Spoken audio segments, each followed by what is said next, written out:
আসসালামু আলাইকুম। চলো আজকে ফোন কভারে আর্ট করা যাক। প্রথমে ওকে। ভাবতেছিলাম কি কালার দিব, পরে মনে পড়লো আমার ফেভারিট কালার হচ্ছে ব্ল্যাক। তারপর ওইটা দিয়ে শুরু করলাম। পুরো কাভারটা আমি ব্ল্যাক কালার দিয়ে কাভার করে নিচ্ছি। অ্যান্ড এক পাশে হোয়াইট অ্যান্ড রেডের কম্বিনেশনে একটি ফুল এঁকে নিলাম। তোমরা চাইলে অন্য কোনো কালারও ইউজ করতে পারো। ফুলটা এঁকে নেওয়ার পরে দুই পাশে আমি পাতা এঁকে নিচ্ছি। সবুজ এবং হলুদ দিয়ে পাতাগুলো এঁকে নিচ্ছি।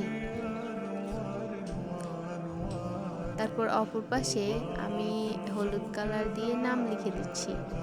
তোমরা তোমাদের ফেভারিট কালার ইউজ করতে পারো। এখানে তোমরা তোমাদের নাম বা যে কারো নাম লিখতে পারো।